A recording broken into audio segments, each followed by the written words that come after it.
हाँ तो देखिए, अपन ने इससे पहले 1 से 10 तक प्रश्न सॉल्व किए थे ना। तो आज अपन अभ्यास प्रश्न 11 से 20 तक सॉल्व करते हैं, ठीक है।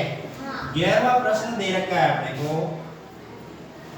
11वें प्रश्न में दे रखा है 9780 गुणा 10 गुणा 14 गुणा 0 गुणा 8।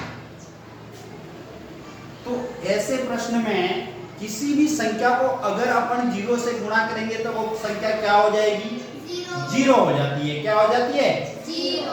कोई सी भी संख्या हो, अगर अपन 0 से गुणा करते हैं तो वो संख्या 0 हो जाएगी। ऐसी संख्या तुम्हें दिखे जिसमें सारे गुणे गुणे के चिन्ह हो और किसी जगह एक जगह अपने को 0 दिख जाए तो उसका उत्तर हमेशा क्या होगा? 0 ही उत्तर होगा। क्या होगा? 0 ही उत्तर होगा, है ना। 11 का उत्तर क्या होगा? 0 होगा। चल अब देखो 12वां दे रखा है सवाल।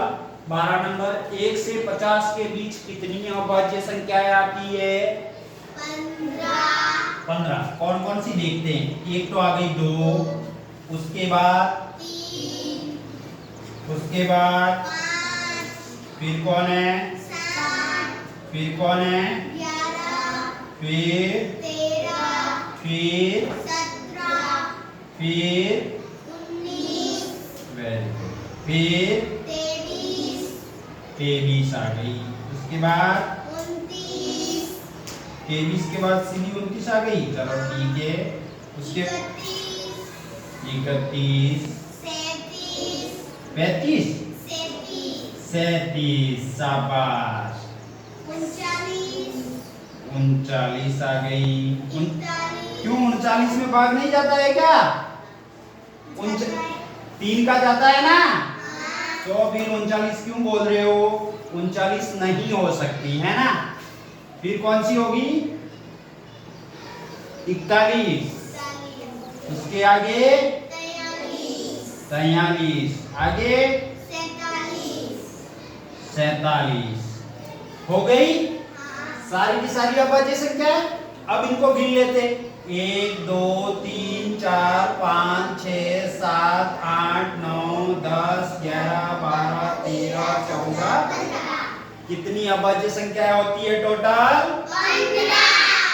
1 से 50 के बीच में 15 अभाज्य संख्या होती है। अगर गिनती 1 से 100 के बीच में पूछे तो 25 होती है। ये चीज ध्यान रखना, ठीक है। 12वें प्रश्न का समझ में आ गया? ओके। कुल कितनी अभाज्य संख्या होती है 1 से 50? 15। ठीक है। आगे देखते हैं अपन क्वेश्चन नंबर 13। 13 प्रश्न क्या कह रहा है? 16,08,13 को लिखा जाता है। 16 लाख क्या कह रहा है ये? 16 लाख। यानी 10 लाख हो गया ना। तो अपन ऐसे डंडे कर देंगे, इकाई, दहाई, सैकड़ा, हजार, 10,000, लाख, 10 लाख। अब 10 लाख कितना लाख है? 16 लाख। फिर क्या कह रहा है? 800। कितना कह रहा है? 100 की सैकड़ा की जगह 800 लिख दिया। फिर 13। अब देखो बेटा, जहां बच गया जगह वहां 0 लगा। क्या कर लो?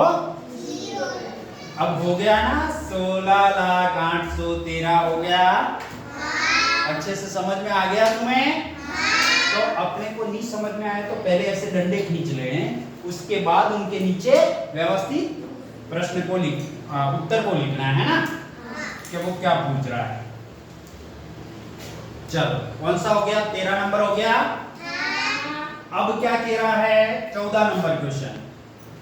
14 नंबर क्वेश्चन क्या कह रहा है? प्रथम 5 अभाज्य संख्याओं का योग बताइए। ओ, प्रथम 5 संख्या। देखो पहली संख्या कौन सी है? 2। दूसरी कौन सी है? तीसरी कौन सी है? 5। चौथी कौन सी होगी? 7। बताओ पांचवी कौन सी होगी? 11। अब इनको जोड़ के बता दो। देखो 2 3 कितना हो गया? 5 और 5 10 हो गया। 10 और 11 21 हो गया, 21 और 7 कितना हो गया, 28। प्रथम 5 अभाज्य संख्याओं का योग 28 होगा क्या नहीं होगा? देख लो जोड़ के, 2 3 5 5 10 10 7 17 11 28। ओके, 14 नंबर क्वेश्चन समझ में आ गया? अब देखते हैं 15वां क्वेश्चन। 15 नंबर क्वेश्चन ये कह रहा है प्रथम 50 प्राकृत संख्याओं का योगफल ज्ञात कीजिए। तो प्रथम प्राकृत संख्याओं का योगफल ज्ञात करने का एक सूत्र है, प्रथम प्राकृत संख्याओं का योगफल ज्ञात करने का क्या सूत्र है? n प्लस 1 बटे 2। n कोष्टक n प्लस 1 कोष्टक बन बटे 2।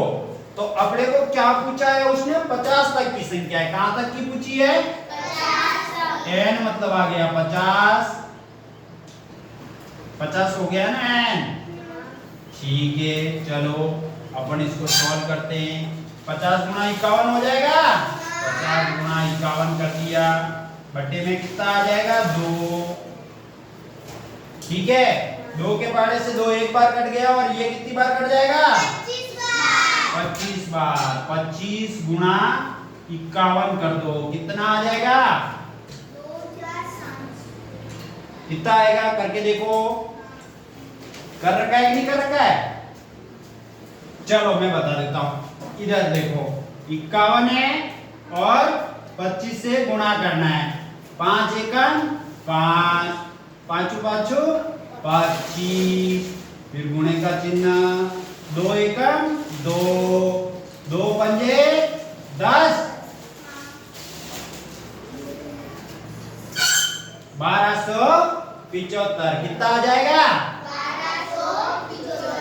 अपना उत्तर क्या होगा? 1275 यानी 1275। समझ में आ गया? कैसे करोगे? इसको सूत्र को याद कर लो, n कोष्टक n प्लस 1 बटे 2, मतलब प्रथम प्राकृत संख्याओं का योग ज्ञात करना हो तब। 15 तक हो गए क्वेश्चन। अब आगे देखिए 16 नंबर क्वेश्चन क्या कह रहा है? संख्या, देखिए ये संख्या दे रखी है, में अंक 5 के स्थानीय मूल्यों का योग क्या है? स्थानीय मूल्य का मतलब उसका स्थानीय मान के मूल्यों का योग क्या है? देखो ये 5 कौन सी जगह पे बैठा है? देखो गिनो, इकाई, दहाई, सैकड़ा, हजार, 10,000, लाख। कौन सी जगह पे बैठा है? लाख पे बैठा है। 16 नंबर क्वेश्चन है ना? तो बताओ लाख के पीछे कितने जीरो होते हैं? 5 जीरो होते हैं। अब ये 5 कौन सी जगह पे बैठा है? दाई पे। अब दोनों का योग कर लो, 5 0 0 0 5। अब देख लो कितना आ गया उत्तर अपना? 5,50,000 उत्तर हो गया। समझ में आ गया 16 नंबर क्वेश्चन?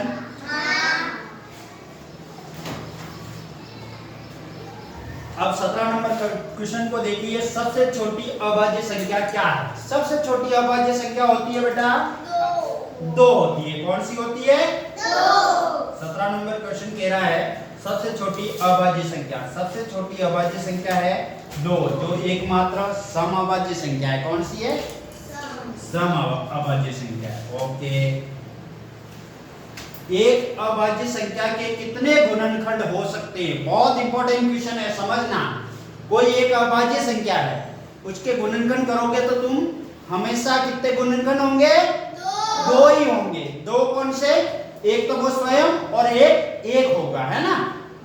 तो कितने गुणनखंड होंगे? 2। हाँ, एक अभाज्य संख्या के कितने गुणनखंड होंगे? 2 आंसर आ जाएगा अपना 18 नंबर का। ठीक है, ओके। अब आगे देखिए 19 नंबर, रोमन पद्धति में v बार ले रखा है ना? 19वां क्वेश्चन है v बार। ये ऊपर इसको बाहर बोलते हैं। बाहर का मतलब ये होता है, बाहर का मतलब ये होता है कि इसको 1000 से गुणा करना है। v का मतलब कितना होता है बेटा? 5 को किससे गुणा करना है? बाहर का मतलब 1000 से। किससे? 1000 से। v बार का मतलब हो गया 5000। अपना उत्तर क्या आ जाएगा? 5000। समझ में आ गया? ओके। अब लास्ट 20वां क्वेश्चन देखिए।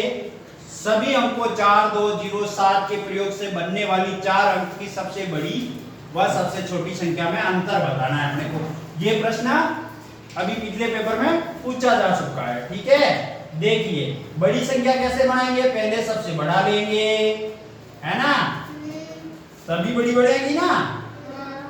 7 सबसे बड़ा, फिर 4, फिर 2, फिर 0। अब छोटी बनाओ, पहले 2 ले लो, फिर 0 ले लो, फिर छोटा आ जाएगा 4 और 7। इसको क्या करना है? घटा दो। 10 में से 7 जाएंगे, 3 रह जाएंगे। 11 में से 4 जाएंगे, कितने रहेंगे? 7।